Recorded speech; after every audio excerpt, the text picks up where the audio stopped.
welcome to the very first video on this channel called Becoming on Purpose. Today is June 26, 2025, and on this exact date, 2 years ago, I sat in the doctor's office and heard the words, "You have cancer." That changed everything.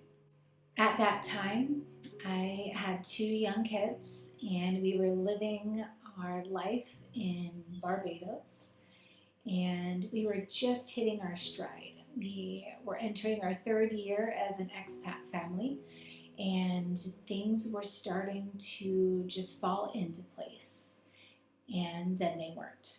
That day began a long journey of chemotherapy, surgery, radiation, of flipping our script as a family once again, relocating to the United States for treatment, re-enrolling kids in school.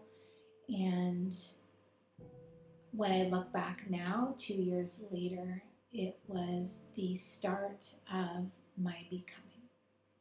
I didn't know then that this would be the beginning of a deeper transformation, not just physically, but emotionally and spiritually as well. I wasn't ready, but I showed up. And today, 2 years later, I want to honor that version of myself, and I want to be an inspiration for those who are maybe starting a similar journey and are terrified. I want to show what's possible on the other side. So, in this being my 2nd anniversary date of hearing those words, I have journaled quite a bit to make sure I'm connecting with the emotions and getting it out. I found that to be very helpful of paying attention to all the emotions.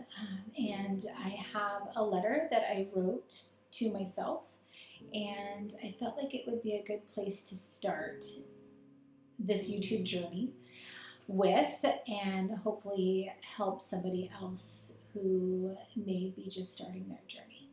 So with that being said, I'm going to go ahead and read what I've written for today, and I hope it resonates.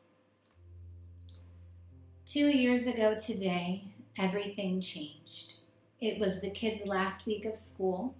There were performances, celebrations, ice cream after class, proud smiles at assemblies, and anticipation for the summer ahead.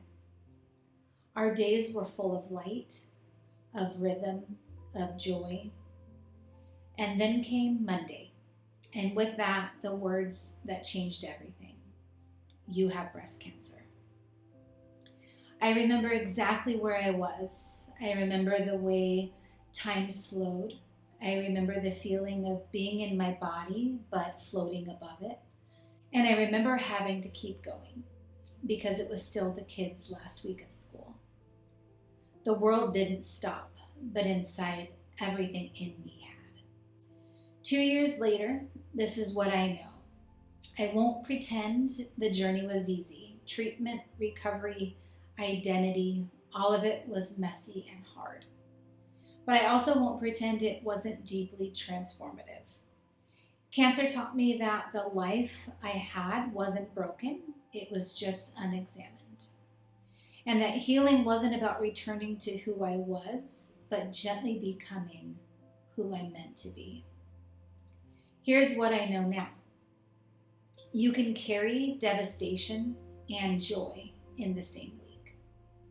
You can question everything and still show up for your children's milestones. You can be cracked wide open and still be deeply, deeply whole. I'm still in it. I'm still learning to offer grace to a body that feels foreign.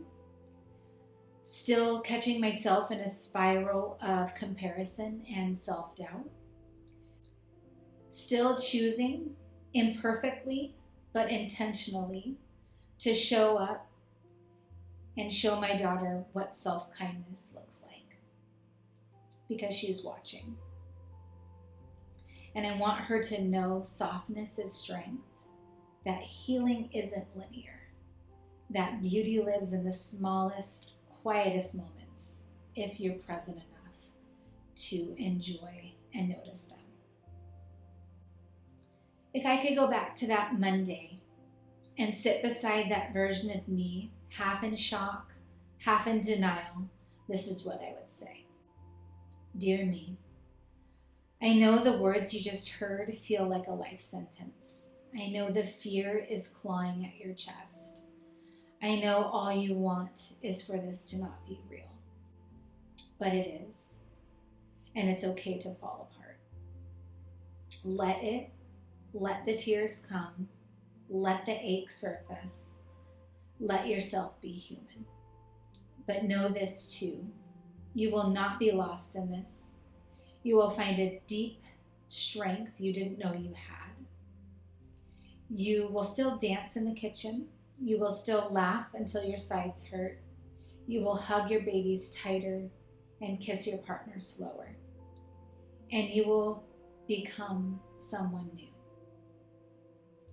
Not because you needed fixing, but because you were always meant to come home to yourself. You'll move through the fire and emerge softer, clearer, truer. The life ahead of you won't be the same, but it will be beautiful. 2 years later, I'm not choosing to be a perfect version of myself. I'm choosing to be this version of myself. And I'm choosing to be uncomfortable. Recording this video is uncomfortable. And the fear of doing it just shows me that it's important to me. The message is greater than my discomfort. I'm still a work in progress, but I'm here, alive, awake, and deeply, deeply grateful. So with that said, welcome to Becoming on Purpose. And I am hoping this is a space to embrace the messy middle, to support those in midlife, like myself, approaching midlife, motherhood, healing, identity shifts, and for anyone done with living life on autopilot and choosing to live with intention. We're in this together. Shaky hands and all, open hearts in the messy middle. If you are ready to stop surviving and to start becoming on purpose, I welcome you along this journey.